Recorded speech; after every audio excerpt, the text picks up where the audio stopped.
hope everyone can hear me. We are live here in New York City in front of the New York Public Library on 5th Avenue.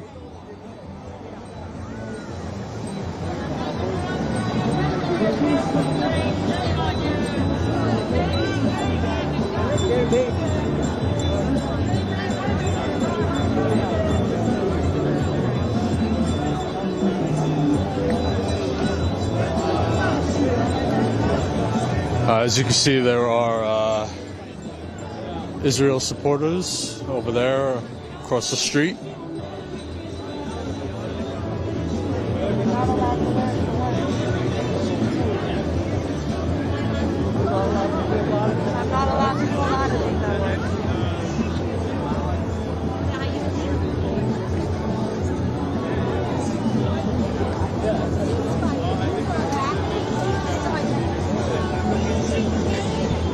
All right, let's try and do one interview before they get started here.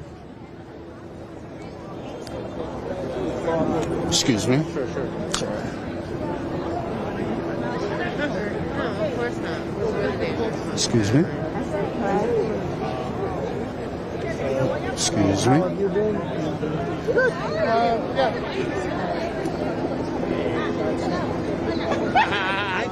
We match. I'm going to do this for a second. Okay, let's come over here.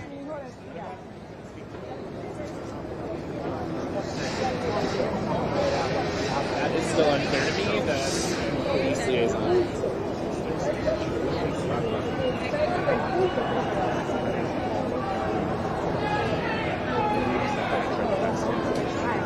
Right, so you can just stand right there. So nice to meet you. Sorry, give me 1 second. That's okay. So here's the thing. The steps to the library is probably where we are with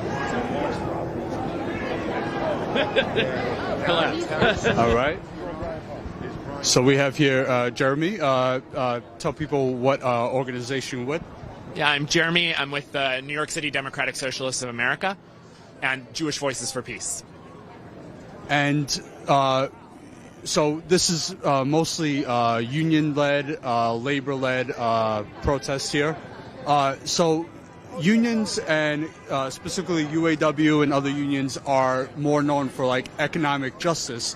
Why is it important that unions come together to speak out against America's foreign policy? I think that's a great question. I mean, you know, we've seen at various points in U.S. history, unions and social movements and people of conscience step up, whether that's against the war in Vietnam, against the wars in Iraq and Afghanistan, against apartheid in South Africa. And I think what ties together the union movement and the broad left, the pro-peace movement, are a few things. One is like a deep moral commitment to dignity and good lives for all people. Unions fight on the shop floor for good lives and dignity for all working people. So too, they believe in good lives and dignity for all people abroad. Also, unions have found out the hard way that there's money when we spend our money on bombs, when we spend our money on destruction, we don't spend our money on construction. We don't spend our money on the things working people need. We don't spend our money on housing, on healthcare, on wages, on keeping people out of debt. So I think the connection between if there's a war state, there's not going to be a rich kind of welfare state that we all deserve has become clear at various points in history to the labor movement. You know, one of the great moments in that was the freedom budget in the civil rights movement, where unions really, I think were thinking hard and realizing that the connection between stopping a war state and building a state that works for all working people. And I think today's labor leaders are, a new generation of people with those same principles and those same politics that are in a big way stepping up to change the world and to pressure our politicians who aren't listening to working people, who aren't listening to the 85% of Democrats who want a ceasefire, who aren't listening to anyone that, is supposedly their base. They're listening to far-right authoritarian big money interests like AIPAC, who fund Republicans, who fund MAGA Republicans, who support anti-Semitism and authoritarianism here in the U.S. and Islamophobia, and they support a massacre in Gaza. Absolutely. And what do you think about these politicians, Biden, constantly refusing to call for a ceasefire. And, especially in the UN, they had that, the UN vote for a resolution, and the U.S. was only like one of 4 countries that refused it, that vetoed it. What do you make of these politicians? I mean, it's shameful. America claims to be a voice for morality and for democracy and for peace abroad. It constantly trumpets. It's like we're the greatest democracy ever, and people are watching the news. People are seeing over 19,000 Palestinians dying. They're seeing this relentless aerial bombardment, cutting off of water, cutting off of supplies, cutting off of humanitarian aid. And the fact that our government and Americans are for a ceasefire. Americans know that there is no military solution. Americans know that the death and the bombs have to stop. The union movement, the social movements, and just average, ordinary Americans. And the fact that our politicians are ignoring us, the fact that our politicians just aren't paying attention is a sign of really a deep moral failing, a failure of leadership, a failure of their responsibility to their constituents, their responsibility to an ethical compass. They are deaf to the cries of children in Gaza, and that has to stop. It's unacceptable, morally, politically, humanly. And so I think, it's far too much. I can't believe we've gotten this far. A single further day of war is unacceptable, and our politicians need to hear that. Thank you very much. Is there anything else you would like to include? I think that's most of it. The labor movement, social movements, people of conscience, they are going to bring America to the majoritarian sentiment we need to change this country, to demand of our representatives that they support a ceasefire, they support the bombs stop dropping, and they take care to provide a humane world of justice and peace for all human beings in Gaza and here in America. Thank you. Appreciate it. Thank you.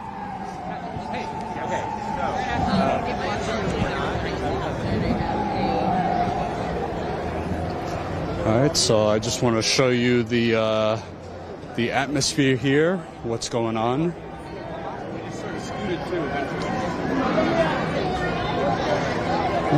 Excuse me. Sorry.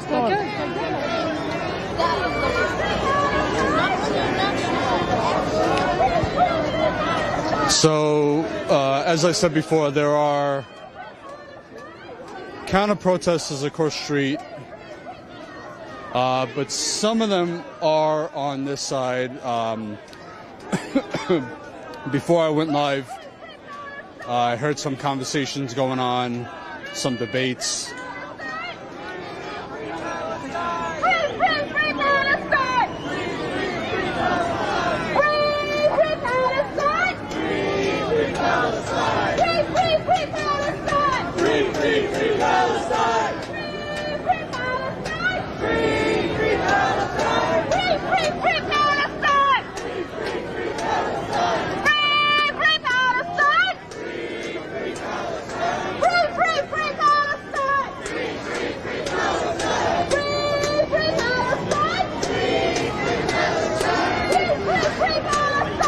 So if you're just tuning in, we are here in New York City in front of the New York Public Library over on 5th Avenue. If you just got in here, smash the like button, share this stream. I'll be live for a couple hours here.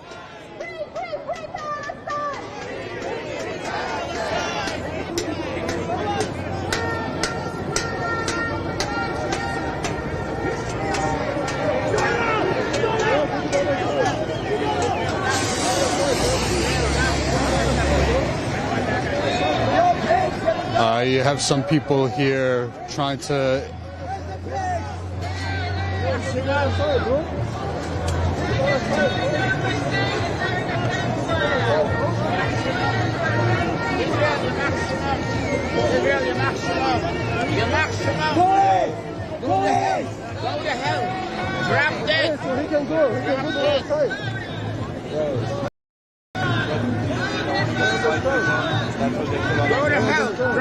Listen, can I tell you something? This guy is at every protest.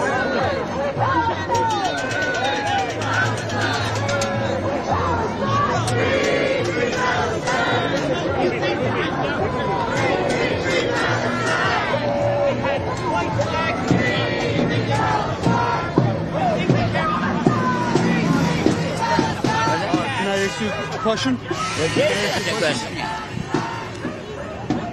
So you have over there some counter demonstrators, people supporting Israel. What would you say to them? We were against Israel in the first place. It shouldn't have been created. It's against our religion. We have to live in peace with all nations, and so with the Palestinians.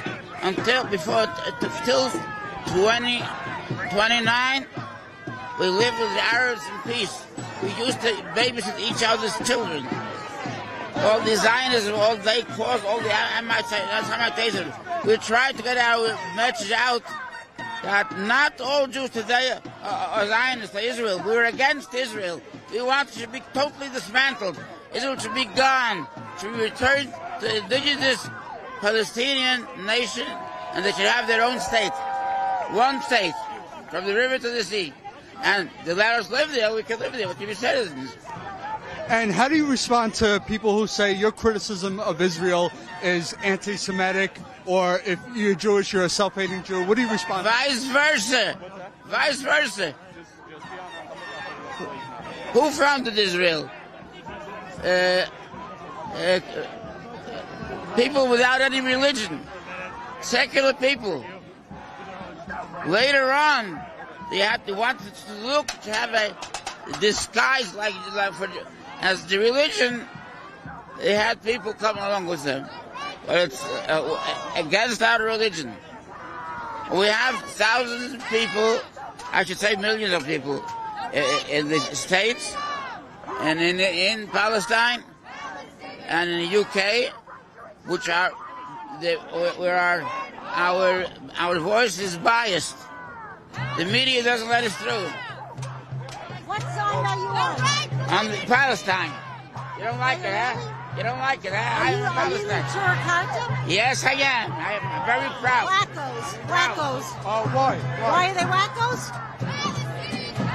Why are they? Because I have one thing to say. He should offer himself in exchange for the hostages. Let him offer himself in exchange for the hostages. So how do you feel about Israel killing those 3 hostages? I'll tell you exactly how I feel. That in war, terrible things happen. That a huge percentage of soldiers are killed by friendly fire. War is chaos. It was not deliberate. It was not deliberate. And the mother of one of the hostages came out and said, "I forgive you because war is chaotic."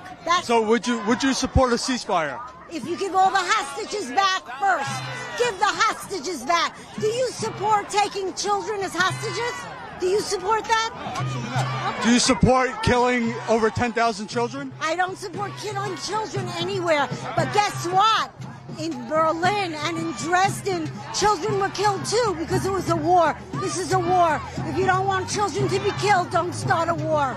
So in exchange for the hostages, you'll support a ceasefire? Every hostage comes back, I'll support a ceasefire. First, give them back. And by the way, barbaric behavior, rape, murder. What do you want Israel to do? Say, sorry, don't do it again? What would you do if it was your daughter or sister? What would you do? You wouldn't go to war for them? You wouldn't go to war?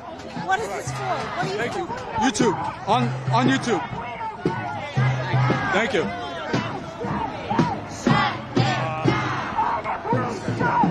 All right, guys, it's getting heated over here. It's a cold day, but it's getting hot.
young people, black, brown, and white. We are a movement coming together to change this world. And I want to say just one last thing before we bring on our speakers. You know, one of the things that makes today's rally so important, one of the things besides our moral compass that brings us out today, is the importance of building the power we need together to force our politicians to not pay attention to the right-wing authoritarian funders that are keeping them away from the will of the people. You know, 85% of Democrats support a ceasefire. That's right. A supermajority of Democrats support conditioning aid to Israel. And you know what? Barely any politicians do. I see a few here, a few wonderful politicians who do, but not very many out there. And you know why? Because right-wing authoritarian money, right-wing authoritarian interests that donate to Trump, that support white supremacy and anti-Semitism and Islamophobia, a group like AIPAC that does all those things, that's right, they support racism and poverty here at home, and they support massacres abroad. They support an authoritarian like Benjamin Netanyahu, and they support an authoritarian like Donald Trump. And our establishment political leaders also take that Republican money. They take AIPAC money. Our establishment leaders, who you see beautifully rendered behind me, they take that money. They're doing anything they can to send $14 billion more over to aid the war machine against Gazans. They are opposed to the people's interest. They are opposed to the vast majority in this country. And so you know what? We need to make them listen. We need them to hear our cry, which is, which side are you on? As the labor movement has classically told us, which side are you on? Are you on the side of the warmongers, the authoritarians, the people who are the racists, the people trying to destroy our world? Or are you on the side of the people? Are you on the side of lovers of justice and of peace? And you know, the only way to make these politicians listen is to build and grow our movement. That is you. You coming out today. That's right. Give yourselves a round of applause.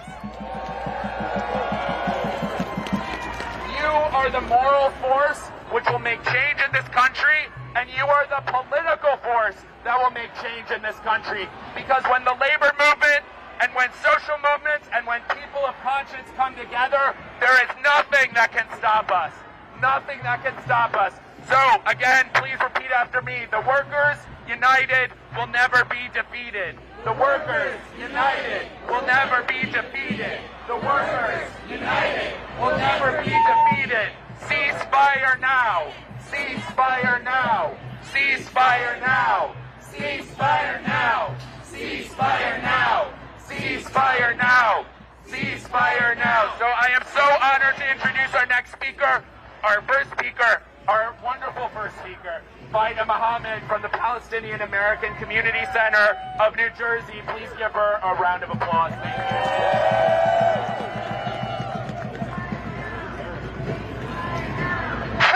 Free Palestine! Free Palestine! Free Palestine! Free Palestine!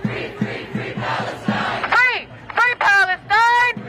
Free Palestine! Free Palestine! Free Palestine! Not another nickel! Not another dime!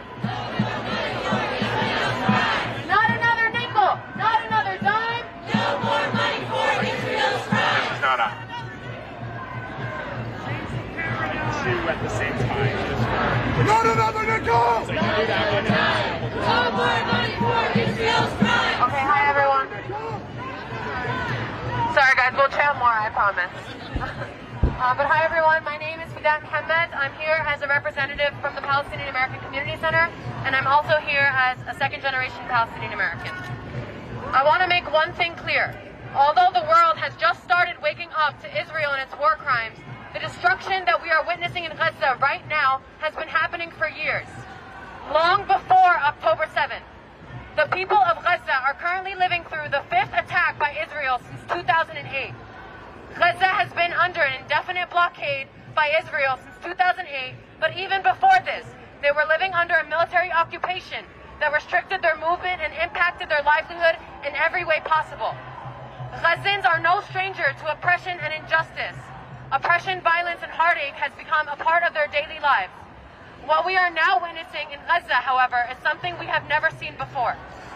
Today marks the 77th day of the most recent and the deadliest attack on Gaza yet.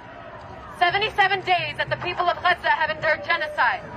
77 days of constant bombing. 77 days of no sleep, of murder. Almost 20,000 people have died in Gaza so far since October 7th. Let that number sink in. 20,000 people in 77 days. Shame! Shame! 77 days of complete erasure and displacement.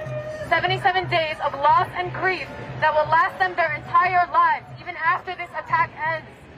None of us can even begin to imagine the conditions that Gazans are living under and the lasting impact this level of oppression and destruction will have on their futures, if they even get to see a future. This level of trauma and devastation is beyond comprehension, and for this reason, we at the Palestinian American Community Center are here to say that we demand an immediate ceasefire. Ceasefire now! Ceasefire now! Ceasefire now! Ceasefire now! A ceasefire is the absolute bare minimum. It's the least we can do for the people of Gaza. Each day we go to work and we tirelessly try to provide for ourselves and our families. Some of us are barely making ends meet each week. And rather than support their hardworking citizens and provide us with benefits such as health care, food security, safe housing, and more, our government is taking money each week out of our paychecks and sending it to Israel to fund the current genocide happening to our brothers and sisters in Palestine. Shame! Shame! Billions of dollars, our U.S. tax dollars, have been sent to Israel since its foundation in 1948. Over the last 75 years, America has sent more than $130 billion to Israel, making it Israel's largest supplier of military aid. Shame! Shame! You can't help but wonder, why is America so adamant on protecting Israel and its illegal settler state?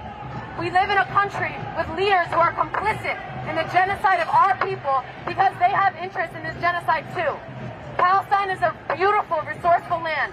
Gaza specifically is an access point to trillions of tons of natural gas and also has access to the Suez Canal, a waterway connecting the Mediterranean to the Red Sea. This is why they continue to exploit our people, our land, and our resources. Money-hungry criminals such as Biden and Netanyahu want access to our resources, and they will continue murdering innocent civilians and, as they say, mowing the lawn in Gaza until they achieve this. Shame! So while we continue to work tirelessly in this country, at times for companies that are supporting the genocide, America continues to send our tax dollars to Israel. They continue to not protect their workers in America, who are being harassed at their schools and fired from their jobs just for saying free Palestine. Shame! They continue fundraising and protecting our oppressors, as we can see here and across the street right now. That's why we have to wake up, organize ourselves, and come together to fight these systems of oppression. Although what's going on in Gaza and Palestine is heartbreaking, it's definitely opened our eyes to the atrocities Israel commits every day. We are realizing just how many influential people and businesses in our country are actively supporting this. That's why campaigns such as BDS are so important, because they teach us who is supporting this and who we need to boycott. These companies do not deserve to stay successful as they fund this genocide. They do not deserve to flourish while we perish. For this reason, we are saying ceasefire now and end the occupation. Ceasefire now. Ceasefire now. Ceasefire now. Ceasefire now. Ceasefire now. Before I just want to remind you that the people have all the power. They don't want us to think that. But we have all the power. We just need to awaken that within the people. And we're going to keep fighting until we see a free Palestine, inshallah. Free, free Palestine! Free, free Palestine! Free, free Palestine! Free, free Palestine! Long live Palestine! Long live Palestine! Long live Palestine! Long live Palestine! Thank you.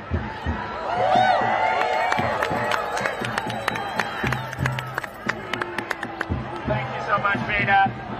So one of the things, again, that's so immense and important about this movement is we need to build a bigger and bigger movement to get these politicians to listen to us, frankly, because they're not listening yet. Polls aren't enough to scare them. Our phone calls yet aren't enough to scare them. And so we need to bring more people into this movement. We need to get 5 more people, 10 more people, 20 more people, 50 more people. And especially we need to bring our organizations into this movement, and we need organizations to step up, and organizations that have been leaders historically in the fight for justice in this country are stepping up. And so what's so beautiful about this moment is I want to say that the labor movement is here. It is leading this movement of righteousness. So I am just honored to introduce, and hold on, I'm going to pull up because I don't want to mess up his last name. 2 seconds. Just I can say it for you. Yeah, what's your name? Chuck Zlatkin. Chuck Zlatkin. Chuck is here from the American Postal Workers Union. Our letter carriers, who are the core of our communities, are here to say no more to violence, no more to war. Ceasefire is what we're fighting for.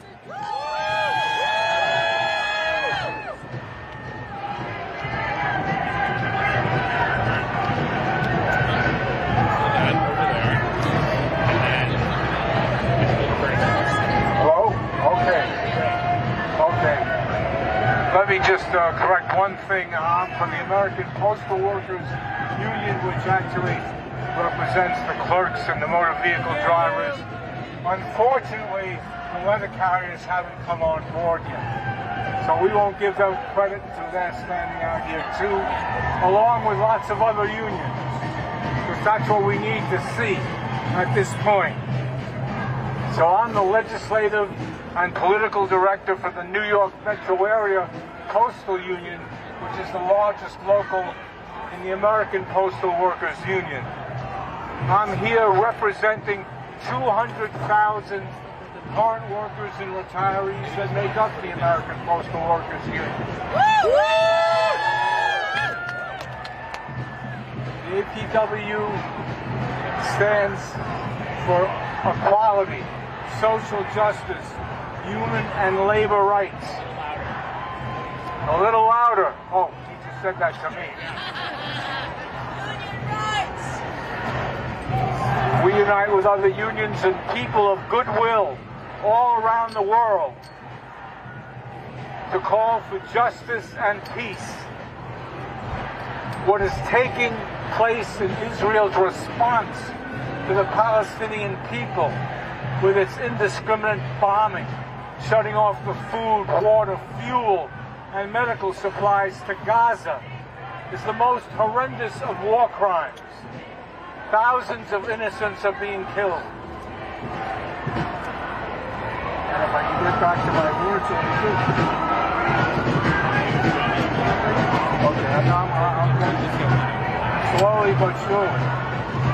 The APW and the New York Metro Area Postal Union are proud to stand with other unions in calling out for an immediate ceasefire, the release of hostages, and urgently needed humanitarian aid to the people of Gaza. As unions, we have enormous power.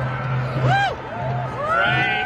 And we need to see more unions standing out here today with us. We need more unions standing out here with us today. That's right. That's right. I'll be kind to them and say they just need to get motivated. But they need to be here. And in the face of what the AFL-CIO has done with their tepid with their tepid response to what's gone on. But worse than that is the AFL-CIO has invested billions of dollars into the Israeli government. That's billions of dollars. They're way past time to divest that now. We need to call upon them. And that's probably part of the reason they're so quiet. Maybe they're worried about their investments rather than the planet and people who live here need to have decency and justice. Unions need to invest not in Israel's military, but need to invest in justice for working people. That's right. That's right. Ending wars and creating peace for all people in the world. That's why we say stop the bombing. Stop the bombing. End the war. End the war. And let me say, free, free Palestine. Free, free Palestine. Free, free Palestine. Free, free Palestine. Free, free Palestine. Free, free Palestine. Keep fighting for justice, and thank you for being here. Hello? We got... Thank you, Chuck. Thank you so much, Chuck. Thank you, Chuck. Again, let's give a round of applause for the American Postal Workers Union. Literally from when I watched Mr. Rogers as a kid, a Christian socialist, by the way, who was a peacenik and believed in peace, I learned that postal workers are the core of our society, and they make the society run, and they are standing up for justice and for peace today. I'm proud to next introduce from another amazing and historical union, for that throughout its entire history has been devoted to progressive causes and to justice for workers here and elsewhere in the world. Okay, mic check. Mic check. Mic check. Mic check. Mic check. Mic check. We would like everyone to listen to the speakers. Thank you. Occupy friends.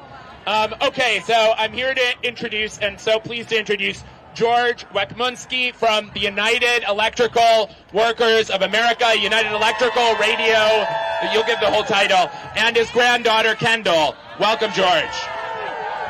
All right. United Electrical Radio Machine Workers of America are in the house.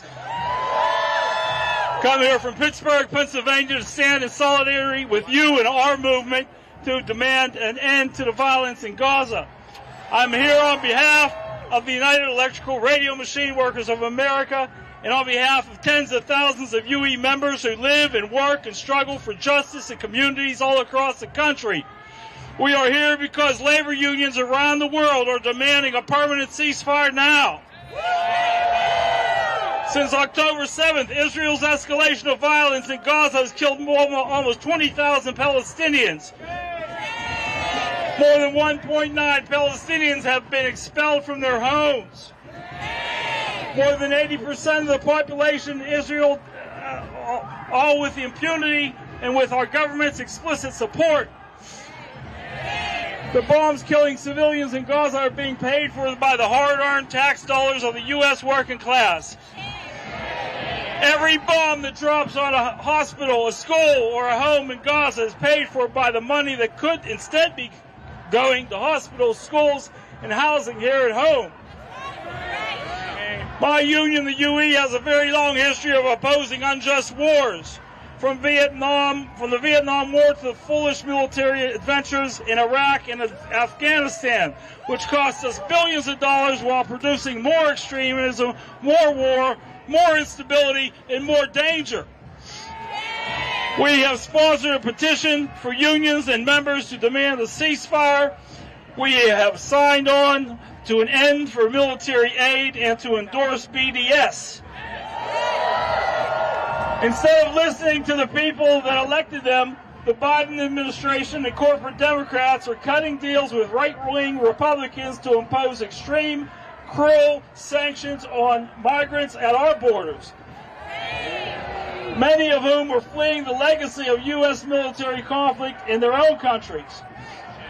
The American people, by large majorities, want a ceasefire. We want our government to work for peace, not pour fuel on the fire. We cannot bomb our way to peace. We cannot bomb our way to safety. We cannot bomb our way to liberation. We, the United Electrical Radio Machine Workers of America, demand that our government call for a ceasefire. halt unconditional aid to Israel, and immediately restore the basic rights of Palestinians who have been deprived of food, water, fuel, and life-saving medical aid, so that the real work of justice for both Israelis and Palestinians can begin. We see this as a working class struggle, and we must engage. An injury to one is an injury to all.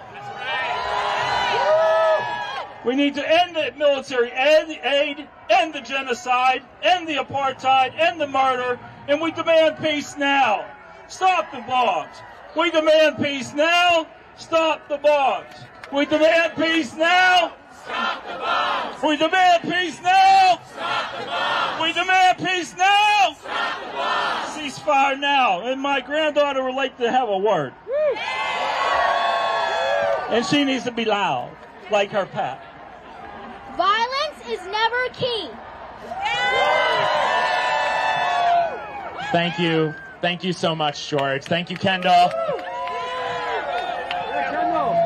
UE has an incredible history, as George was saying, of being on the front lines of racial justice struggles in this country, being the front lines of struggles against war, being the front lines of struggles for justice. Our fights are connected, and we need to come together to build the power to make the politicians listen. So please join with me what George just said. An injury to one is an injury to all. An injury to one is an injury to all. An injury to one is an injury to all. An injury to one is an injury to all. Okay, thank you. Give yourselves a round of applause again. Keep up your energy. We are here today, and if they don't listen, we'll be here tomorrow. We'll be here the next day. We'll be here until the bombs stop falling.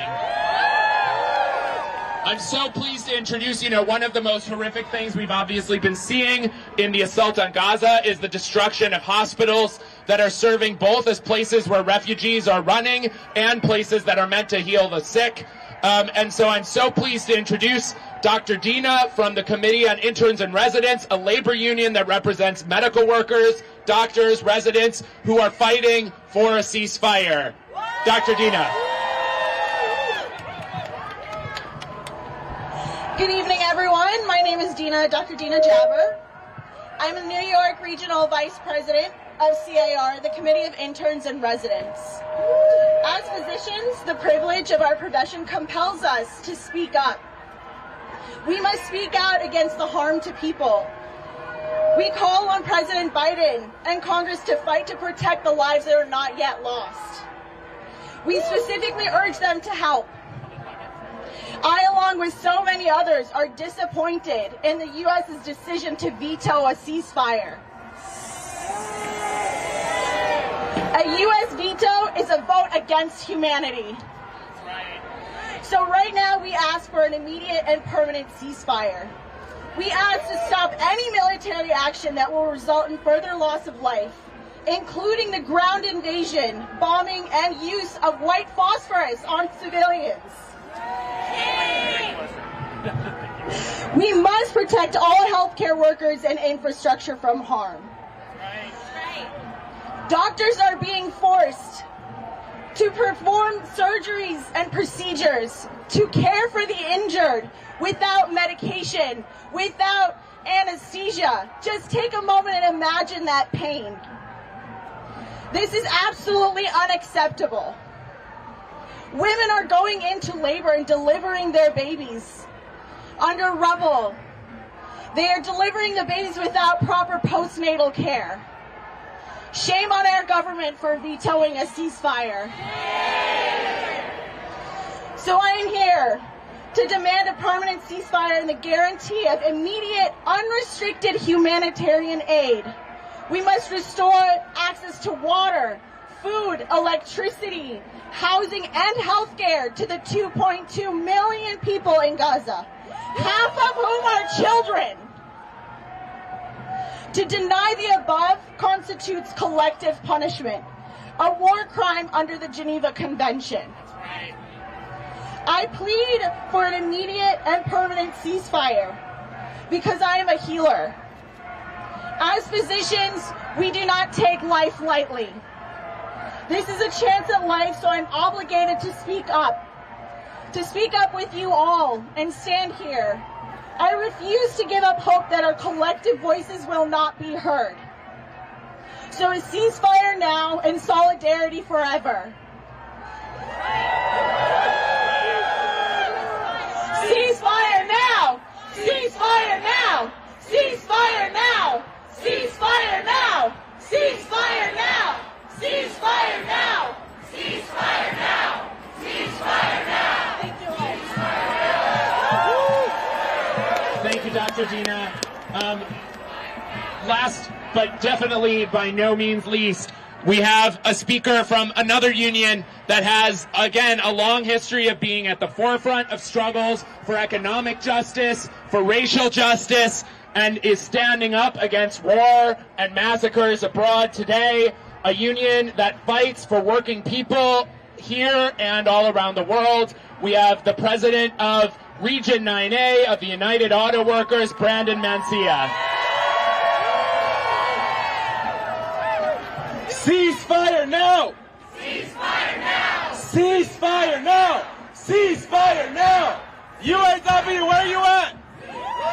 UAW! We are the UAW, Region 9A. We are here to join you today, our fellow union family members in different unions, APWU, UE, the social movements, everyone clamoring for peace. We're united behind you, calling for a permanent and immediate ceasefire. Why are we here? We're here because the minute the war began, the minute the war crimes and atrocities took over, our members took to the streets. They demanded action at their units, at their shops, at their locals, and ultimately from us at the International. We could not remain silent, we could not remain ignorant, and we could not remain on the side of oppressors. So, we listened to the demands of our membership, who knew the intensity and the necessity of this moment. It required us to speak out. So we've joined the rest of the labor movement that has been far advanced than we have. But we are here to lend you our support, and we are here to continue to encourage more and more local unions, more and more national unions, more and more international unions in this United States of America, which is key to what's happening in Israel and Palestine, to call for a ceasefire and to call for justice and humanity for Palestinians. At the UAW this year, we were able to reform and bring democracy to our union. We would not be here today without democracy, member-led democracy.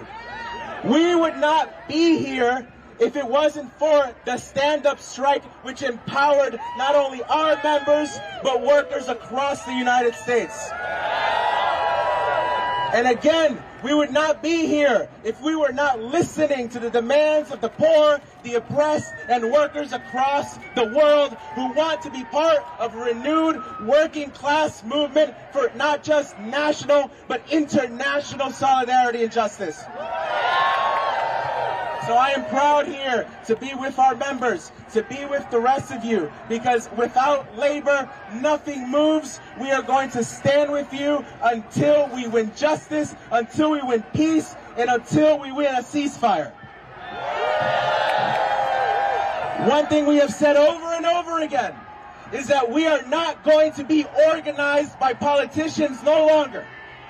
The reason the labor movement has been slow to non-responsive to hostile to these calls for peace is because we line up behind the politicians who are either too cowardly or supportive of the genocide that is occurring at the moment. We will not be organized by those politicians. You know what we're going to do instead? We are going to organize them for peace. That's right.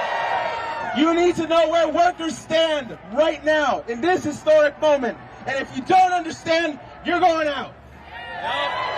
We are here to mobilize workers across the country to win the democracy that we need, because democracy here is going to be able to bring about democracy in the most oppressed, colonized, and war-torn places in the world. That is what the UAW is standing for right now. And again, Ceasefire now, solidarity forever. Let's get more and more unions behind us.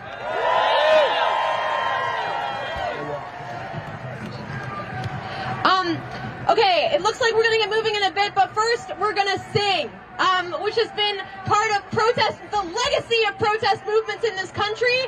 And this movement, our anti-genocide movement, our anti-imperial movement, our united movement, led by Palestinians, Jews, workers, people of every race, every religion, every generation, calling for a ceasefire. We are the movement on the side of life. We are the movement on the side of peace. We are the movement on the side of safety and freedom for every single human being. So I want folks to repeat after me, if we can. Ceasefire now. Ceasefire now. Ceasefire now. Ceasefire now. No more genocide. No more genocide. No more genocide. Not in our name. Not in our name. Not in our name. Ceasefire now. Ceasefire now. Ceasefire now. Ceasefire now. Ceasefire now.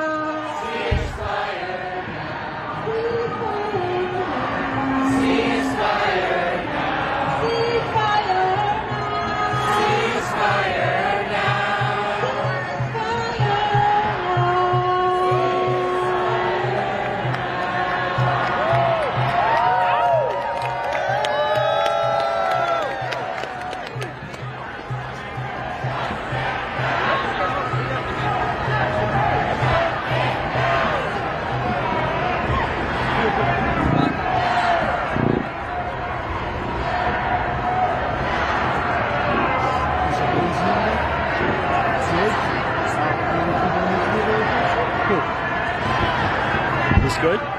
Yeah. Slip right there. Give me the light. What's that? Yeah. The light. Yep. So we have here George with the electrical union, right? Is that Electrical Radio Machine Workers of America. And now unions are known for fighting for economic justice. Why is it important for unions to come out and speak on this issue, which is more of America's foreign policy? It's about workers' struggle. It's about a working class issue. These are rich and powerful organizations, the United States government, Israeli government, Hamas, people who they don't care about the people who are getting slaughtered. They just care about their own power and their own control and their own dominance. And so workers are getting slaughtered. We see it as a working class issue, and that's why we stand united for peace. We've always stood for peace in almost all these conflicts since we were founded. It's in 1936. The only time we didn't was when World War II, and that's when the Nazis were committing genocide, which is what Israel is doing today. And how do you feel as an American when the president refuses to call for a ceasefire, when the U.S. is the only country to veto the UN resolution? How do you feel as an American? I'm just disgusted and ashamed. I mean, they show us every night, every day, 24 hours a day, all this bombing of Gaza, all this death and destruction, 20,000 people killed, mostly women and children, in my name, for no reason. I mean, that's not self-defense, that's genocide. And not in my name. I'm disgusted by it. Thank you very much. I appreciate it. Thank you. Thanc you. Where can I see that? Status Coup. We're on YouTube. Okay. All right? Yes, thank you. All right, guys. So they're going to begin to march now. I want to position myself somewhere to be able to get in front of the march.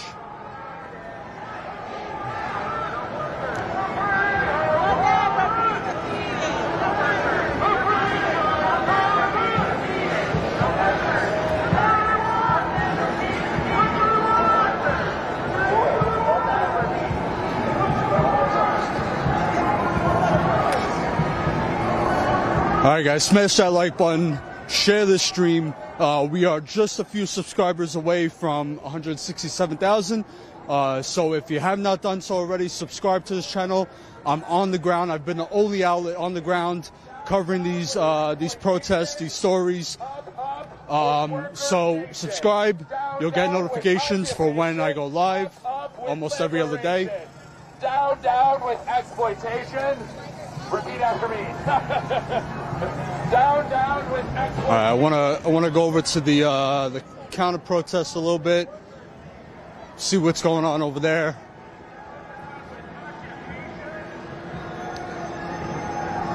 Yeah, the march is going to take a few minutes to get going. Not sure where they're going to go, but I will follow.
What do you think about these politicians, especially Joe Biden, who refuses to call for a ceasefire, gives Israel a blank check all the time, and especially in the UN, we were the only country to veto the UN resolution. How do you feel about this?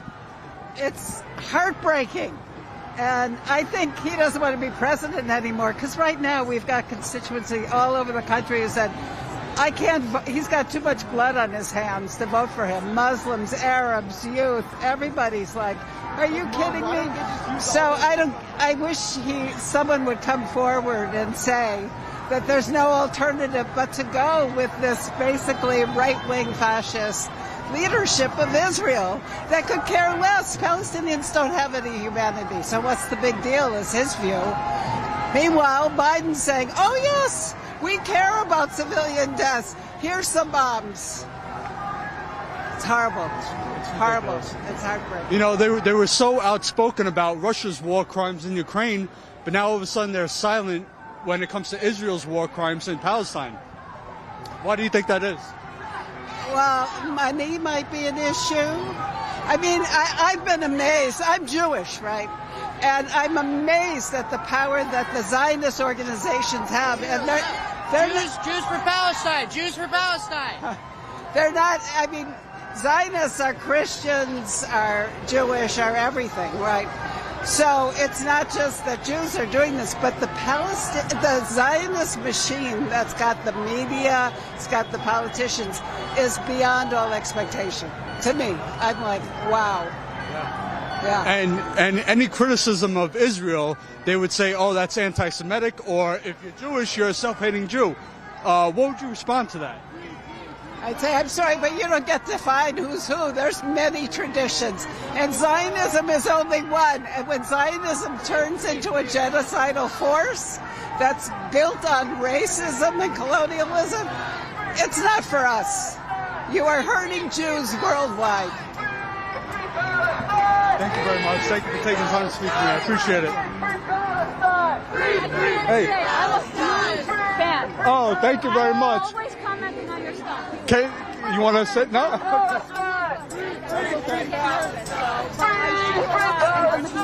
Thank you very much. I appreciate that.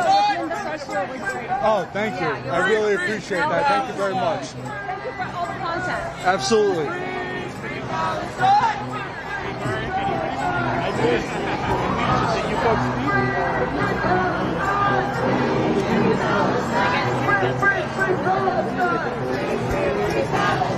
Yeah, so somebody, one of the demonstrators here came up to me and thanked me for my work, for my content, for my interviews. She didn't want to come on camera, but I appreciate anybody, you know, coming up to me and you know, expressing their appreciation for the work that we do here. Release the hostages! Release the hostages! Palestinian hostages or Israeli hostages? Release the Israeli hostages! And how do you feel that Israel shot and killed 3 of the hostages a couple days ago? Terrible. It's accidental and it's awful. It's terrible. And Israel feels terrible about it. Would you support a ceasefire? Will No. Why not? Why not? Tell Hamas to have a ceasefire. Tell Hamas We want the to stop. hostages back. Release the hostages. And get rid of Hamas. 10,000 dead children! 10,000 dead children! 10,000! Free the Palestinians from Hamas. Free the Palestinians from Hamas. You are ashamed! You are ashamed! Don't touch me! 10,000 dead children! 10,000 dead children! 10,000 dead children! 10,000! You fucking animal! 10,000 dead children! 10,000 dead children! How dare you! How dare you! Shame on you! How do you feel about the 10,000 dead children? Any person who dies is a shame. But Hamas needs to go. We need to free the Palestinians from Hamas. Let's go.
For those wondering how many people are out here today, I would say definitely over 2,000.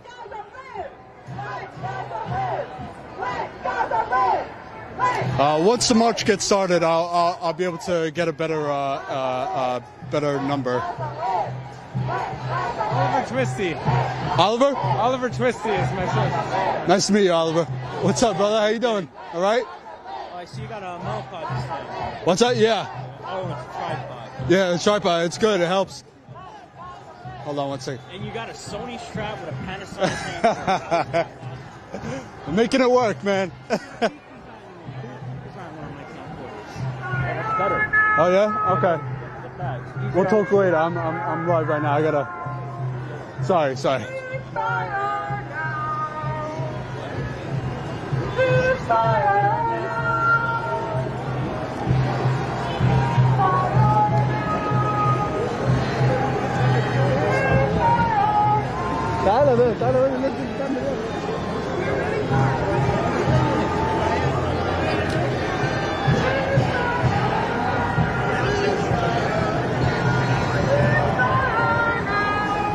Excuse me.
All right, so we are here live in New York City, marching down 42nd Street towards Grand Central Station right here.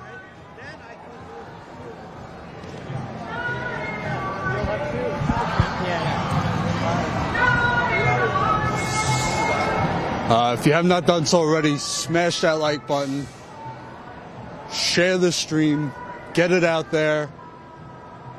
I will try and do some more interviews as the march gets going.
All right, guys, we're going to run up ahead here.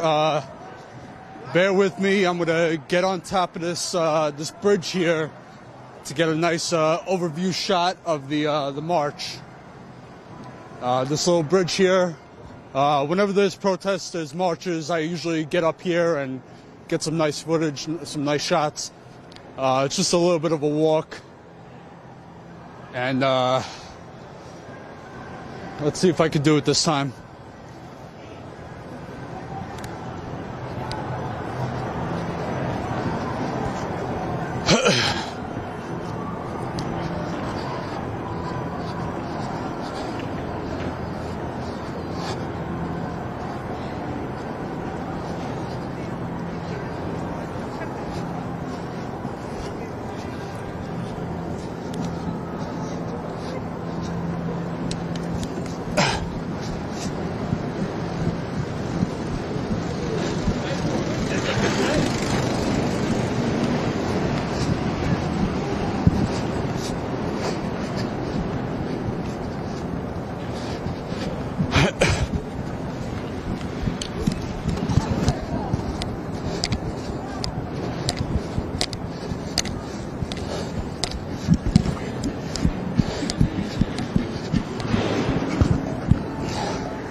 And there you have Grand Central Terminal.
let's head back down. Hope you guys appreciate that that angle.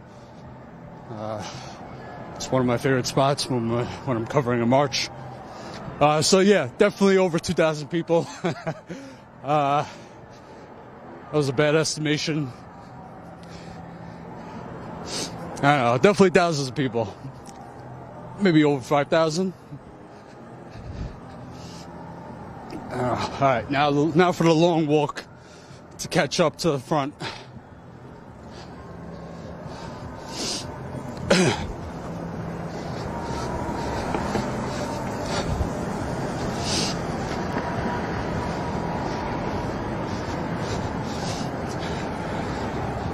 But smash that like button.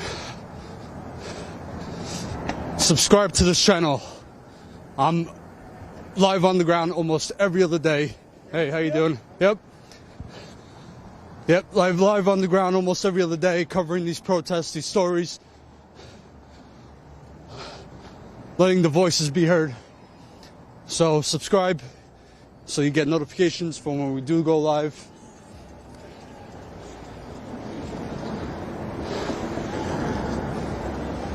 All right.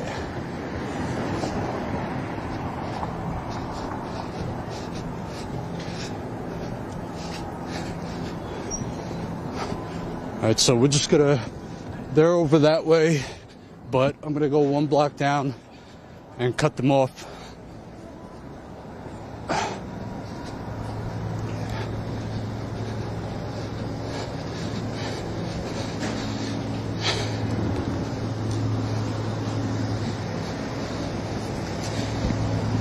Yeah, and by the way, guys, that guy that said free Palestinians from Hamas, I have nothing to say to that. That's just stupid shit. You know, you try and interview them, the people who support Israel, who are supporting this genocide. You know, they're just in complete denial of the war crimes and everything else that's happening.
Oh, it fucking smells here.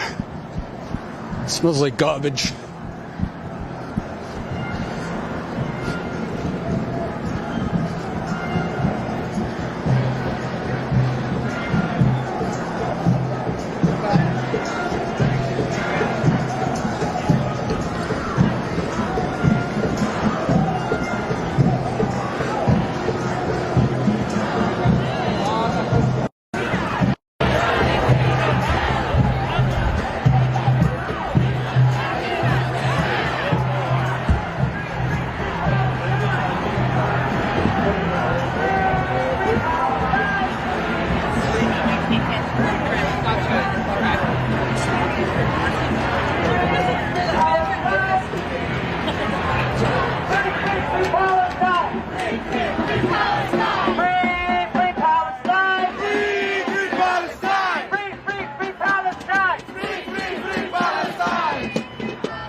UAW and unions are more known for fighting for economic justice. Why is it important for unions to come out and speak on this injustice going on in Palestine? Yeah, so the UAW has historically stood on the side of folks being oppressed and denied their justice around the world. So this is in keeping with the history of the UAW. We have not spoken out on the history or what happens in Palestine or in Israel, but I think our membership took notice of what was happening in Gaza and said enough was enough. We need to speak out, and that's why we're here today with the rest of the labor movement that has already spoken out. And how do you feel as an American citizen when Biden and other politicians continue to support Israel during this genocide and keep writing them a blank check? And even in the UN, they keep vetoing the UN resolution for a ceasefire. Right. What we're calling for at the UAW is no different than most of the nations of the world that the UN have called for. It's no different than what most Americans are calling for. And unfortunately, it's not what our politicians and it's not what the White House is interested in following right now. And we are looking for a ceasefire because if you want to build a society built on peace, on solidarity, on justice, you're going to have to end these wars. And I think that's what we're fighting for. Thank you very much. I appreciate it.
If anybody's wondering where the mainstream media is, CNN, Fox, MSNBC, nobody's here. Absolutely nobody's covering these protests. But we are. Status Coup is. So if you can, please support us. We are powered by our members. We don't take any corporate funding, nothing like that. We are completely independent. So please consider becoming a member. Go to StatusCoup.com/join. StatusCoup.com/join. Sign up for $5 to $10 a month. Help us keep doing this work. Sorry about that.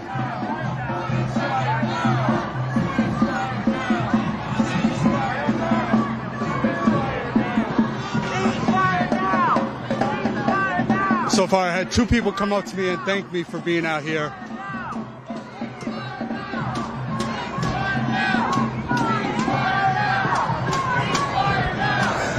I can't even move my fucking face. Ceasefire now! Ceasefire now! Ceasefire now! Ceasefire now! Ceasefire now! Ceasefire now! Ceasefire now! Ceasefire now! Ceasefire now! Ceasefire now! Ceasefire now! Ceasefire now! Ceasefire now! Ceasefire now! Ceasefire now! Ceasefire now!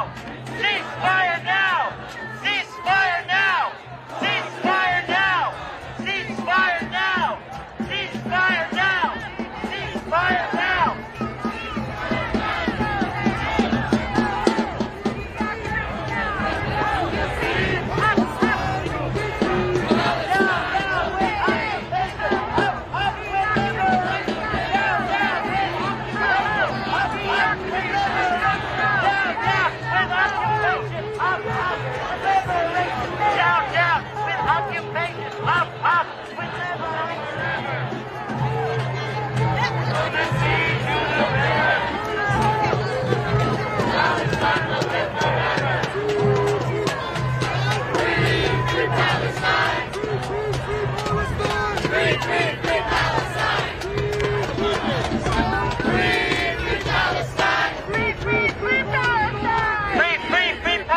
everybody. Art over here.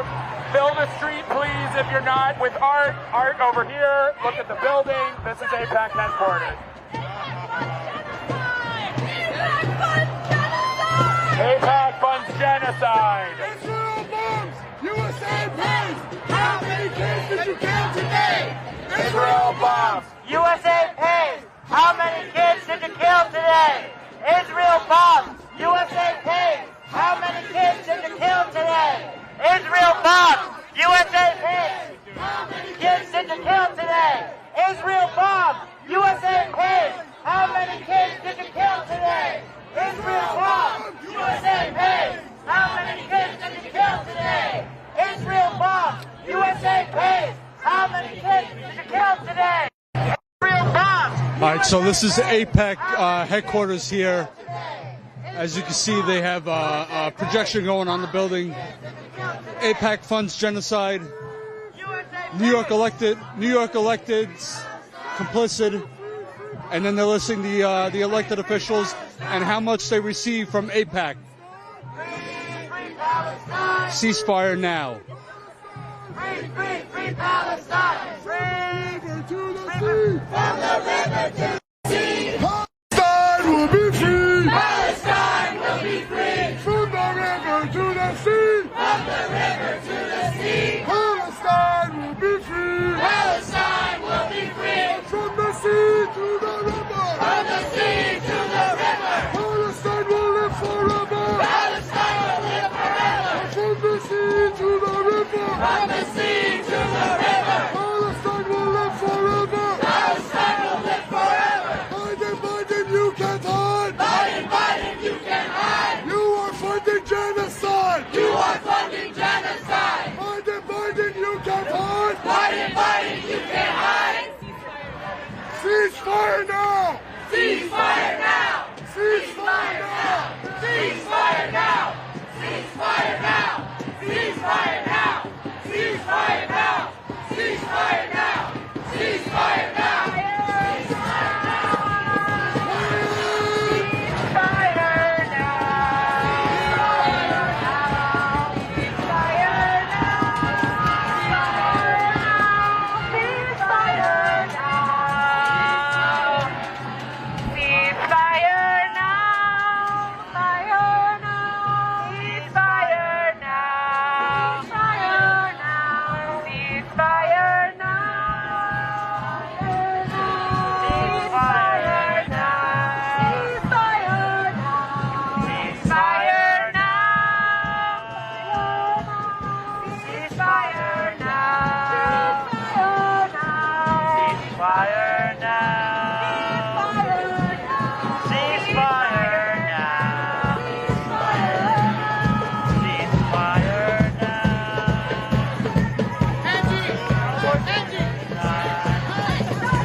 Ceasefire is what we're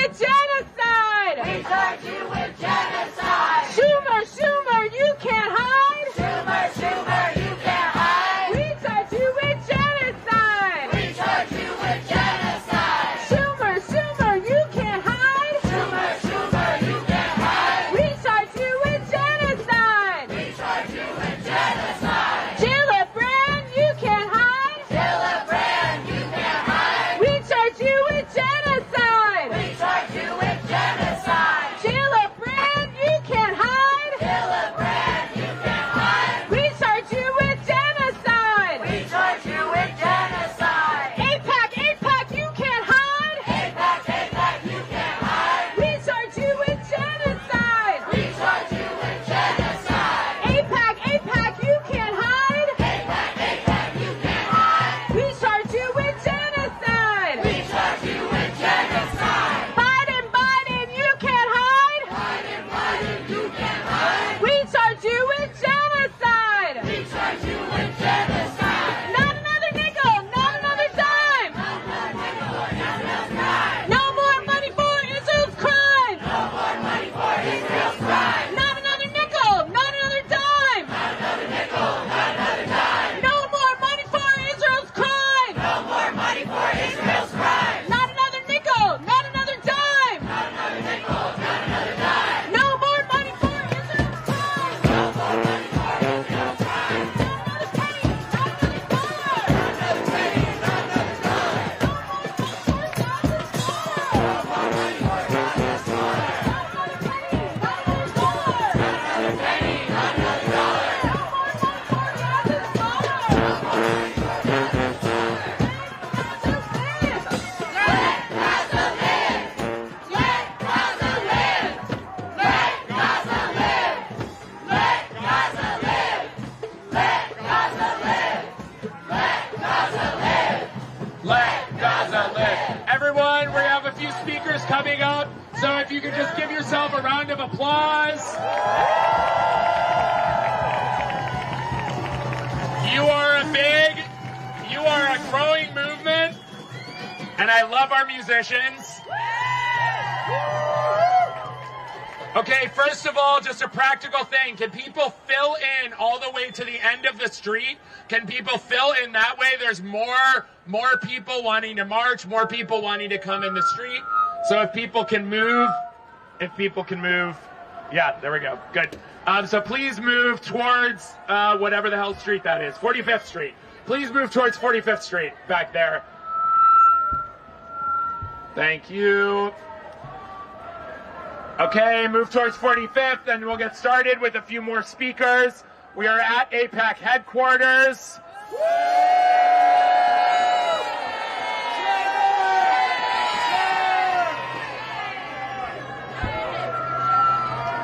AIPAC is an organization that fundamentally distorts... Are we okay? Yeah. We are not okay. It's true. AIPAC is an organization that fundamentally distorts our democracy. Look, AIPAC is an organization that is funded by far-right Republican millionaires and billionaires. Those far-right billionaires do multiple things. First of all, they fund the Republican Party, which is trying to end democracy in this country. A Republican Party that is trying to put immigrant children in camps. A Republican Party that is a cult of personality around a man named Donald Trump. A Republican Party that does not give a whit for the rights of any person in this country. A Republican Party that's trying to eviscerate workers' rights. That's AIPAC and the Republican Party. AIPAC also gives money to our friend, the establishment Democrats. And why does AIPAC also give money to our friends, the establishment Democrats? AIPAC gives money to them so they can bomb Gaza, so they can bomb Gazan children, so they can bomb people into oblivion across the globe. AIPAC has an authoritarian agenda in the United States, and it has an authoritarian agenda all over the world. It has an authoritarian agenda with Donald Trump, and it has an authoritarian agenda with Benjamin Netanyahu. Mass murderers all around.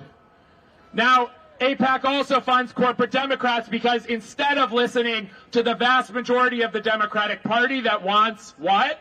Ceasefire! That's right. Instead of listening to us who want a ceasefire, AIPAC wants them to listen to a few far-right millionaires who say, no, none of that ceasefire stuff. Make a deal with the Republicans, fund whatever the hell border wall you want, fund persecution of immigrants, support authoritarianism just so we can drop bombs abroad. That is the political strategy of AIPAC. It is a strategy that increases anti-Semitism in the United States. It is a strategy that increases Islamophobia in the United States.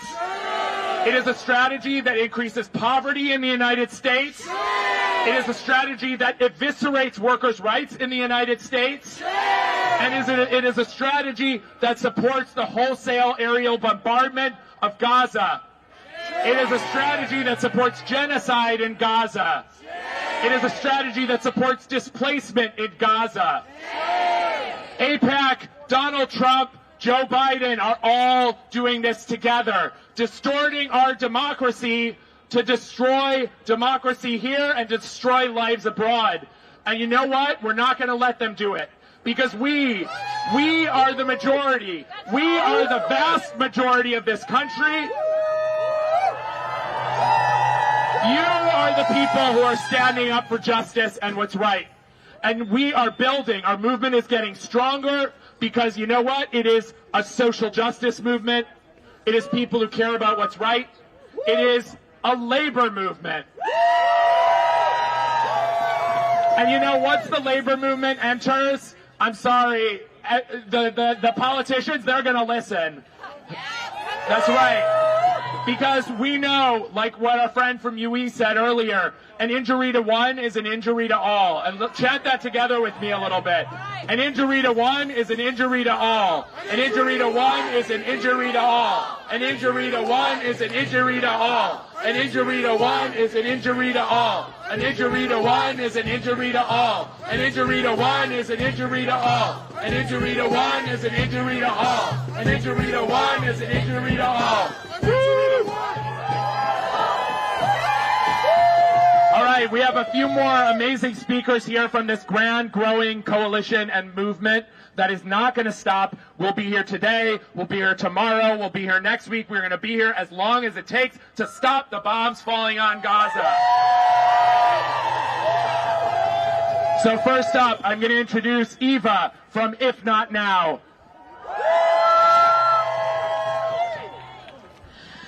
Yeah, I'm Eva, and I'm from If Not Now, and we're a movement of American Jews saying, how dare our elected officials say they're doing this for us! That's right! How dare you look at the thousands and thousands of children who have died, and the thousands more who are wounded and crying out for their families, and say, that's not enough for me to call for ceasefire! And how dare far-right actors like AIPAC say this is about Jewish safety? Let's be clear, like Jeremy said, they are not a Jewish organization. These are far-right Republican billionaires pouring millions of dollars into our elections. And y'all, it's not just AIPAC, it's the Christian Zionists, 30 million of them in this country, including Joe Biden himself.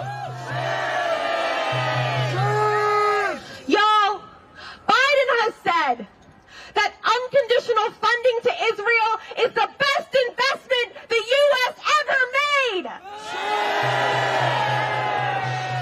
The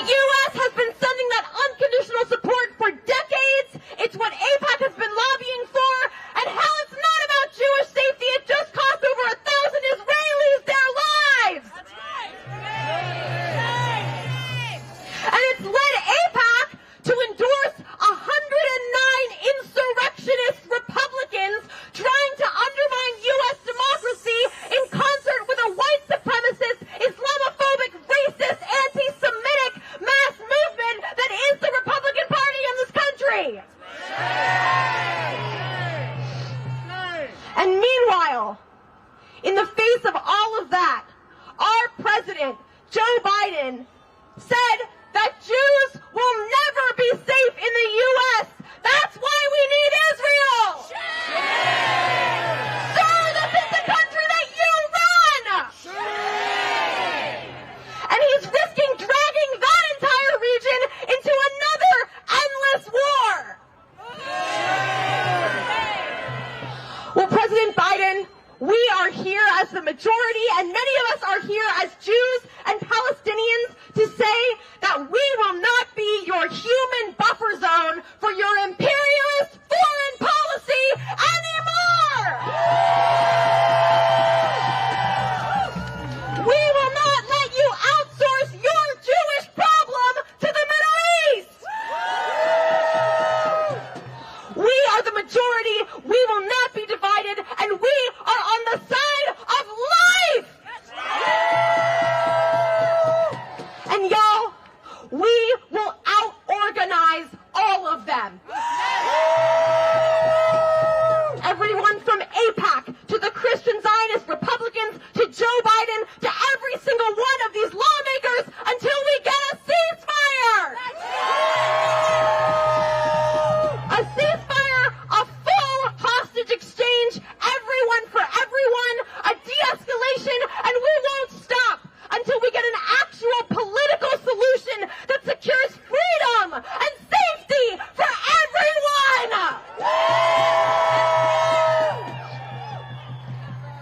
And if you don't believe us, y'all, this is the biggest anti-war uprising in the U.S. since the war in Iraq.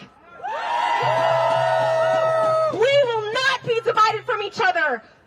Jewish folks who are here today are part of a legacy of Jews who have always been part of the labor movement. How could Jews not be part of this movement right now? Y'all, 4 generations ago, actually more than that, many generations ago, there used to be hundreds of people with my last name. I learned about them in a museum. Every single one of them was wiped out. There are only a handful of us left. That is happening to Palestinians today, right now! And y'all, I saw recently someone said that actually, while there are many differences between this moment and the Holocaust, there's one most important difference, which is that most of the Palestinians are still alive! That we can still stop this right now! That 20,000 could be enough!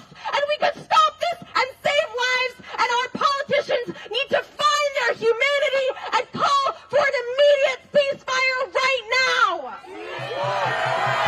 Ceasefire now! Ceasefire now! Ceasefire now! Ceasefire now! Ceasefire now! Ceasefire now! Ceasefire now! Ceasefire now! Ceasefire now! Ceasefire now! Ceasefire now! Ceasefire now! Ceasefire now! Ceasefire now! Ceasefire now! Ceasefire now! Our next speaker is part of another group of brave Jews who are standing up because, you know, this isn't a Jewish issue, it's not a Muslim issue, it's not a Christian issue, it's not a secular issue, it's not an old person's issue, it's not a young person's issue. This is an issue of basic humanity. This is an issue of basic decency. Let Gaza live. So our next speaker is Rabbi Deutsch from the Neturei Karta organization, from the Neturei Karta Hasidic branch. So, Rabbi Deutsch.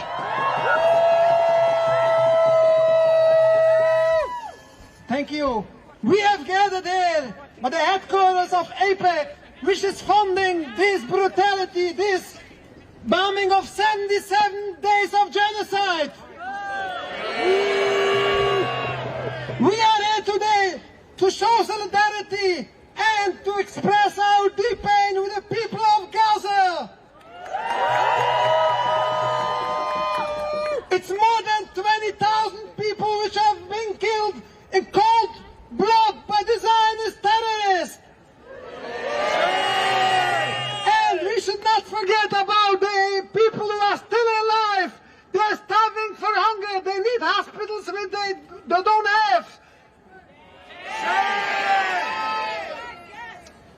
unacceptable. It's the duty of every human being to stand up for what is right. That's right.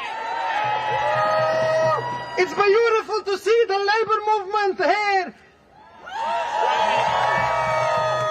We are here because we are Jews. We are true to our Torah, true to our religion. We are here to say that all what Zionism stands for is totally wrong. They are still using my religion. They're misquoting Torah to justify the crimes. They will silence every righteous person which standing up for what is right as anti-Semitic or self-hating Jew. It's this AIPAC lobby which will silence every righteous person. But we cannot be silent anymore. We will not be silent anymore.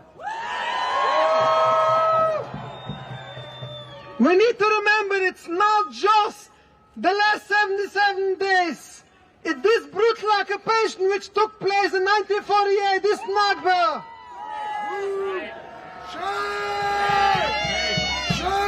Please note, Zionism is not Judaism.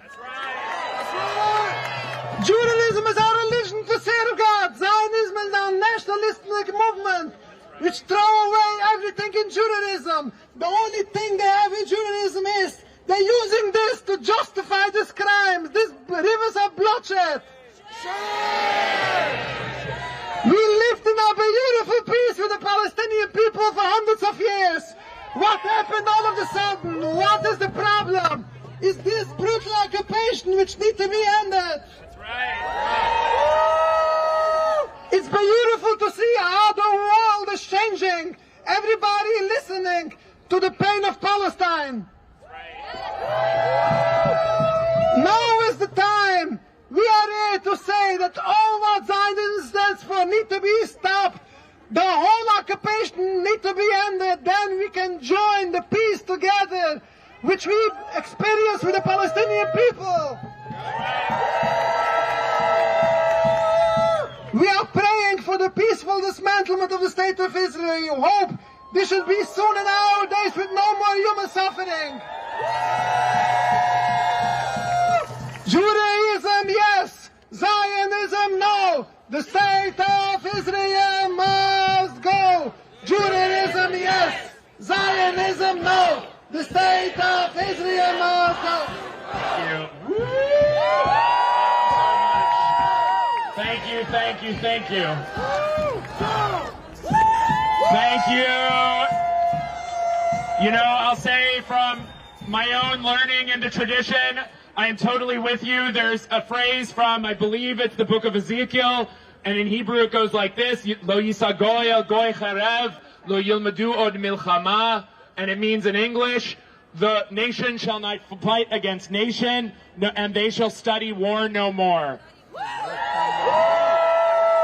That is the tradition of my people. That is the tradition that our friends from Neturei Karta are standing for today. That is the tradition that AIPAC does not represent, but that all of us who come here today do, Jew and Muslim, Christian, secular, old, young, and all of us working people wanting a better world. Next up, now, you know, there are forces, we were talking about AIPAC, there are many forces who are standing against those people who are fighting for a better world. Some of those forces are unfortunately our university system right now. Our university system that is trying to keep students from doing what students have done generation after generation, which is ally themselves with righteous causes. Students went down to the South to fight against Jim Crow. Students stood up. When I was a student, I went to marches to fight against the war in Iraq and Afghanistan. And today, students are standing up to end the massacre in Gaza and for a ceasefire. And universities are meeting students with repression, with violence, with injustice, and we're not going to take it. And it's so important. That's right, shame. And it's so important that we hear from the voices of students and we lend them our solidarity and our support. for their struggle, because students can change the world. They are the rising generation. They are the people who will lead us into a better future. So without further ado, Andrew Skeet from the Dissenters, New York Dissenters.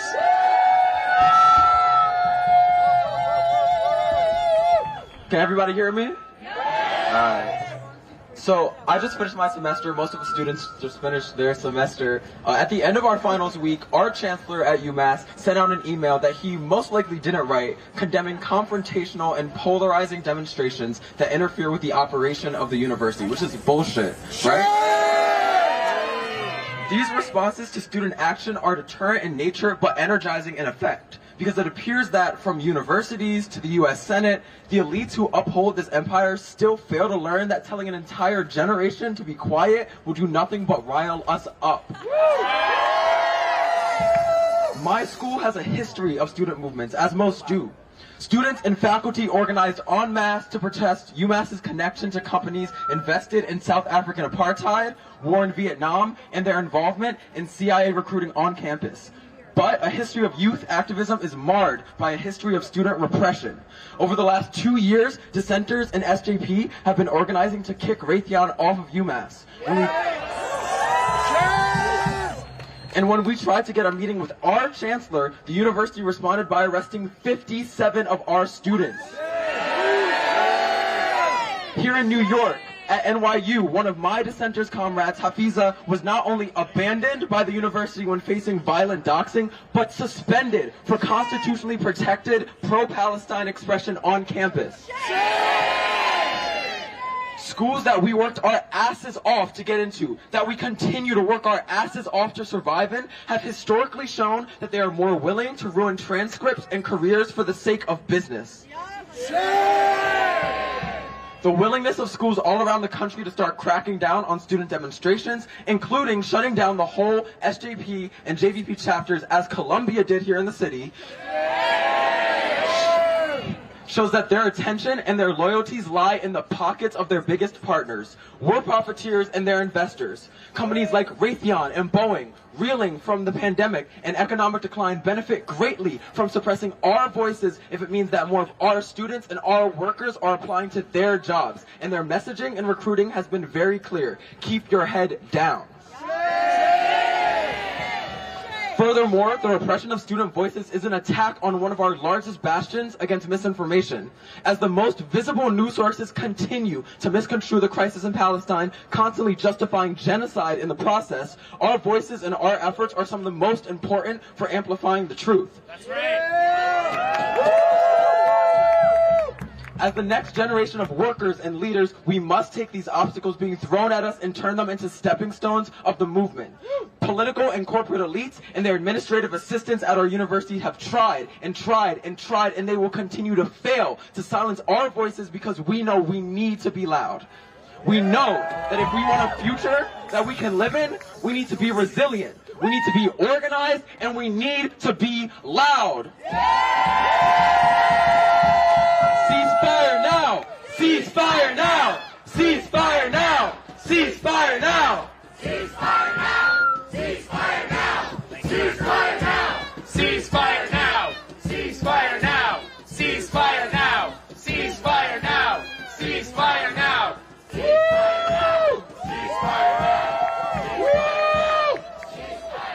And just as a reminder, we are in front of AIPAC headquarters, people. I honestly didn't even know it was in the city. I mean, there's a few. It's a lobby group. But, you know, it's shameful that in our city, our streets, there's a far right-wing organization supporting war abroad, anti-democracy, and authoritarianism at home. This is not New York. This is not the world that we are trying to create. So, say again to AIPAC, shame on you, AIPAC. No more war. Ceasefire is what we're fighting for. No more war. Ceasefire is what we're fighting for. No more weapons. No more war. Ceasefire is what we're fighting for. No more weapons. No more war. Ceasefire is what we're fighting for. Thank you. So we have just a few more speakers. few speakers, again, from the labor movement. The labor movement. Yeah, that's right. 3 frickin' cheers for the labor movement. It's only because of the labor movement that we have a weekend, people. It's only because of the labor movement that we have protections at work against racial discrimination. It's only because of the labor movement that we have anyone in this country has a decent wages or a decent standard of life, because the bosses would crush people into the ground. They would ally with far-right dictators rather than give workers an inch. And so the labor movement has given us so much in history, and the labor movement is out again today to give us more, is leading in the fight for peace and justice and a ceasefire. So I'm here to call on one of the most inspiring and newest parts of the labor movement, Michelle Valentine. Michelle, you want to come down from the Amazon Labor Union, the vice president, who are fighting Jeff Bezos and fighting for a ceasefire. Hi, everyone. Thank you for having me today. I just want to make a statement on behalf of the Amazon Labor Union that we condemned Project Nimbus. I'm not sure if everyone knows what Project Nimbus is, so I'm just going to read it out. The Israeli Finance Ministry announced on April 2021 that the contract is to provide the government, the defense establishment, and others with an all-encompassing cloud solution. Under the contract, the companies will establish local cloud sites that will keep information within Israelis' borders under strict security guidelines. Project Nimbus was funded by Google and Amazon for $2 billion. They were under a contract, and we are here to condemn this. We're here to say that we do not support Project Nimbus. We're also here to say that we do not support Amazon and their constant union busting. I come from a warehouse that's called JFK in Staten Island, New York. Those of you that are familiar with us, we've been fighting for a union for over 3 years. So we are still actively fighting for a union and union recognition by Amazon. We're still facing a lot of union busting. We have some of our organizers and founders of the union that have just been recently terminated and fired. And we are here to say to Amazon that the Amazon Labor Union is here to stay. Okay, we're going to keep fighting. There are those of us who are dedicated years of our lives to this labor movement, and we're not going to go anywhere. We're here to stay, and you're going to recognize our union once and for all. And I just want to say, ceasefire! Ceasefire! Ceasefire! Ceasefire! Ceasefire! Thank you. Thank you so much, Michelle. An amazing project. The Amazon Labor Union is taking on the biggest corporations in the world. We are building the power together to fight against the big and the mighty. We're going to fight together against the big corporations. We're going to fight together against the authoritarians like Netanyahu and Trump. We're going to fight together against AIPAC right behind us. We're going to fight together against the powerful and get the world to heed our voice, because we are many and they are few. Next up, I want to introduce from a union that was, I believe, one of the very first in the United States to come out for a ceasefire, from the National Writers Union, Olivia Schwab. Please welcome her with a huge, tremendous solidarity, because that's what that act of calling for a ceasefire is. Tremendous solidarity. Thanks so much, y'all. I'm here on behalf of the National Writers Union. I'm going to try and find a less screechy place. Great. We are so grateful to be here with all of our siblings, our union siblings from so many different sectors and industries. That's right. And I am also so gratified to see members of other media unions here, though I'm also aggrieved on your behalf that you've had to come here on the strength of your own conscience, because the institutions, the unions, have yet to join the global labor call for a ceasefire. To the vocal minority of those unions' memberships who are clinging to silence in a misguided bid for so-called journalistic objectivity. I just want to say this. This has been the deadliest conflict for journalists in living memory by a mile. At a time when press vests are serving as bullseyes for the Israeli military, fuck yeah, it should be uncontroversial for organizations representing media workers to condemn the slaughter of our colleagues. It should be uncontroversial for them to demand an end to the bombings, sniper fire, and siege conditions that are killing our colleagues and their families in Gaza. That some of the most powerful journalists in this country are invoking objectivity in order to discredit calls for a ceasefire is an insult to journalism. And it does a real harm to their co-workers who are facing retaliation and censorship for speaking out.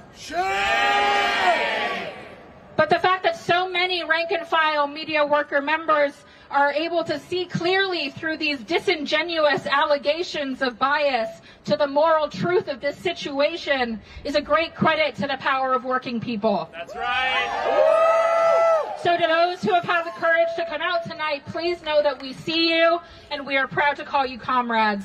And we have to keep fighting for our right to dissent and to call this genocide what it is. The National Writers Union is a member of the International Federation of Journalists, alongside our sibling union, the Palestine Journalist Syndicate.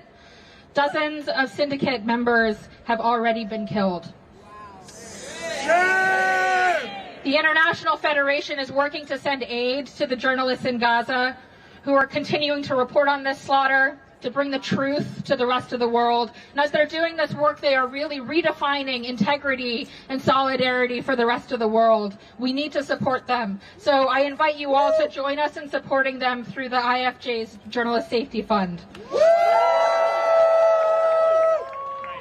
We are all here because we believe that solidarity conveys a responsibility beyond speaking the truth of this genocide, beyond supporting our comrades who are risking life and limb during this genocide. We must use our power as workers to end it. As workers, we create the wealth that our government is using to subsidize the bombardment of Gaza. That wealth, our wealth, which could be repairing crumbling infrastructure, funding childcare, healthcare, education, housing homeless members of our own communities or migrants who are coming here looking for help. Instead, it's being used to demolish Palestinian homes, Palestinian schools, hospitals, and entire families. As organized workers, we can and we must bring this war machine to a halt. Media workers can disrupt the manufacturing of consent for state violence and war. We can refuse the pressures of censorship, just like our machine worker comrades can refuse to assemble bombs and bullets and bulldozers, just like our longshoremen comrades can refuse to load them onto ships. We can and we must bring an end to this genocide. It is an honor to be here with you all. Thank you. Thank you, Olivia. Solidarity forever.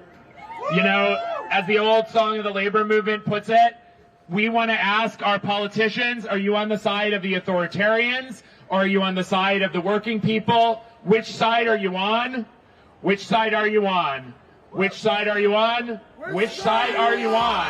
Which side are you on? Which side are you on? Which side are you on? Which side are you on?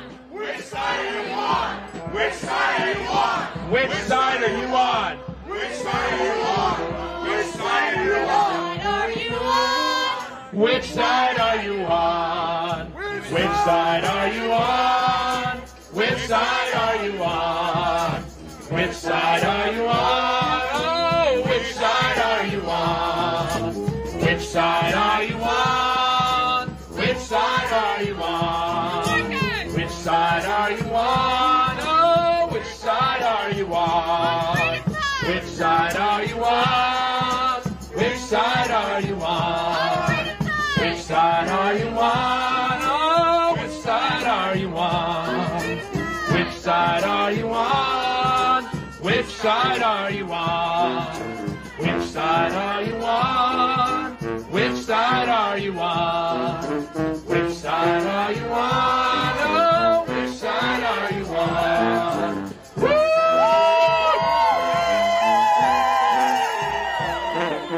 We have one more speaker who's coming to us from a movement of rank and file workers who have been working now with a progressive union to transform their union's orientation, to bring their union into the struggle, to advance the struggle. And you know, labor is at the head of this struggle today. Labor can move mountains, but not all the labor is here with us today. And we still have work to do. We want the United Federation of Teachers to be out here with us today. Yeah, we want city workers like DC 37 to be out with us here today. Other unions have come out with ceasefire statements, and the water's fine. You know, we're welcoming all unions to come on board. And so our last speaker I'm going to bring on is Sophia. Sophia, where are you? I don't see you. Beautiful. Sophia Garule. Other rank and file are coming up. Great. My name is Sophia Gurule, and I'm a proud member of UAW. Okay. I'm a proud member of UAW Local 2325 and Critical Resistance, and I'm here today on behalf of UAW Labor for Palestine. UAW Labor for Palestine urges labor bodies to fully embrace the urgent call from Palestinian trade unions to end all complicity and stop arming Israel. As Labor for Palestine, we believe in acting in real union solidarity with the struggle of Palestinian liberation and return requires demanding an immediate end to the siege on Gaza and an end to all U.S. military aid for Israel. Following the example of Block the Boat, ILWU, West Coast dockers, and workers around the world who refuse to build or transport weapons destined for Israel, honoring the Palestinian-led BDS picket line by severing ties with Israel's racist labor federation, the Histadrut, and its U.S. mouthpiece, the Jewish Labor Committee, and divesting from Israel bonds and industries connected with Zionist settler occupation. But I want to take a moment and talk directly to my fellow rank-and-file union workers of New York City. As our UAW leadership honors and respects, the members are the highest authority in our union. That's right. Do not underestimate your power to change the course of history. Do not underestimate your power to create real justice and peace for Palestine in our lifetime.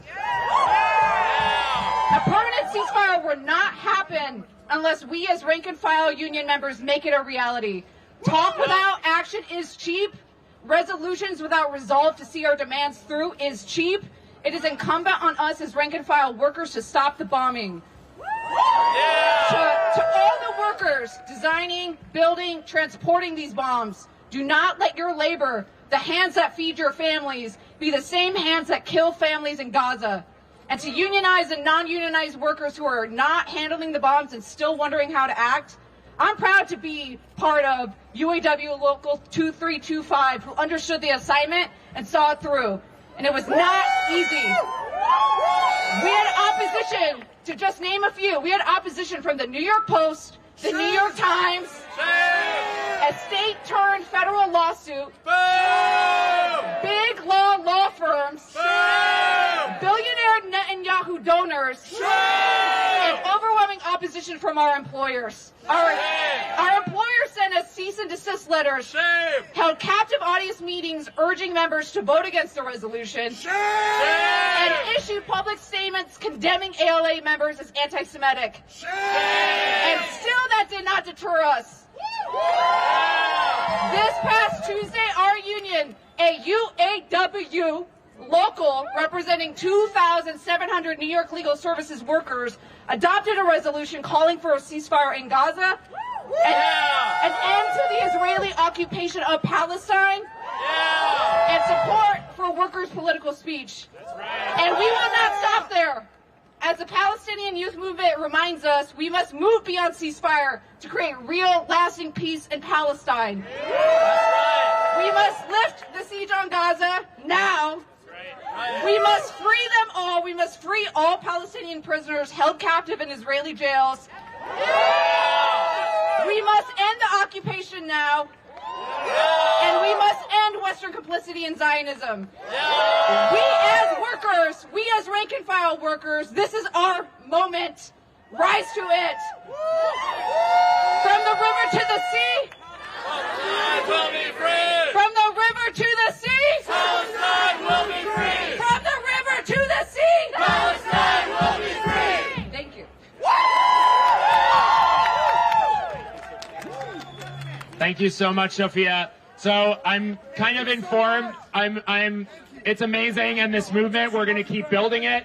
I've been informed by our safety team, just you might have noticed, there are a lot of cops around. There are a lot of, yeah, that's right, shame. There are a lot of cops around because they're afraid of the power of this movement we're building. They're afraid of us. They're afraid of the labor movement. They're afraid of people standing up and fighting for justice. But I've been informed that we are going to get ready to disperse by our safety team. We have some specific instructions, though. We want people to disperse in groups. Please do not disperse alone, because who keeps us safe? Who keeps us safe? That's right. So when we disperse, we need people to go in groups on the sidewalk, keep each other safe, stay away from the cops, don't get in confrontations, because you know what? We need every person here. We need you ready to come out tomorrow. We need you to come out next week. We need you to call your frickin' politicians who aren't listening. We need you to stand up. We need you to go on strike to fight for an end to the massacre in Gaza. So just say one more time with me. What do we want? Ceasefire. When do we want it? Now. What do we want? Ceasefire. When do we want it? Now. What do we want? Ceasefire. When do we want it? Now. Okay, thank you everyone so much for coming out tonight. This movement is growing. The labor movement is growing. Get home safe. Thank you so much. Okay, you got it. What is your name? For these signs? Okay, because I have a I didn't have a page where I can see what I can live here. Do you have a page where you're gonna post this? So if you go on YouTube, Really? Perfect. Thanks for this. Thank you. Good shot.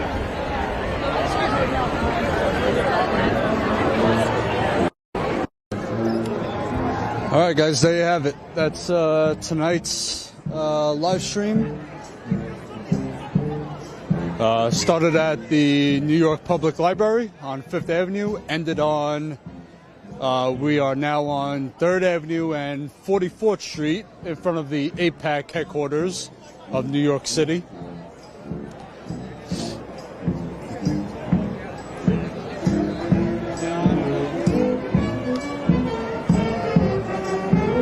Let's go listen to the band for a little while before I end the stream.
opening up. Out of the street. Do you need any help? No, I'm good. See ya.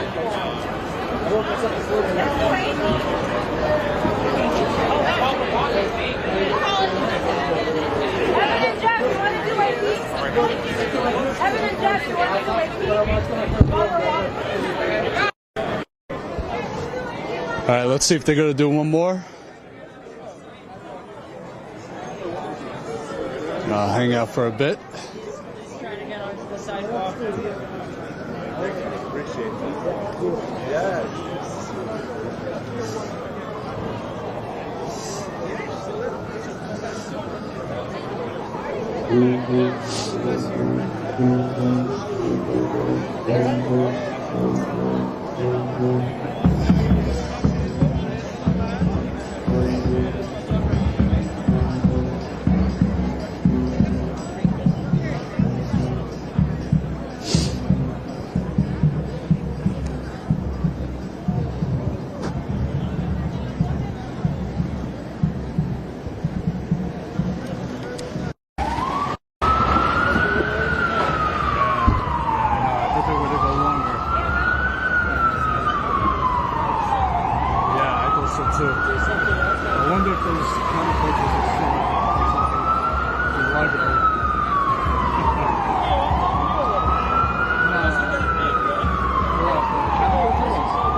Where you going? I'm going home. I'm done. I don't know.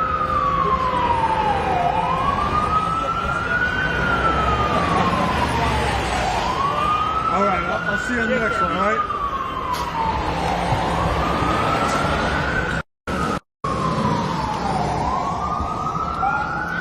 All right, everyone. Hope you appreciate the live stream. Hope you appreciate the coverage and our work here at Status Coup. Like I said before, we cannot do this without our members, so please consider becoming a member. StatusCoup.com/join. Sign up for $5 to $10 a month. If you can't, hit subscribe to this channel. I'm on the ground. I'm the only outlet basically on the ground, live streaming these protests almost every other day. So subscribe and you'll get notifications for when we do go live. So yeah, that's it for me tonight. I'm gonna sign off and head back home. Thank you all for watching. Yeah, I'm ending it now.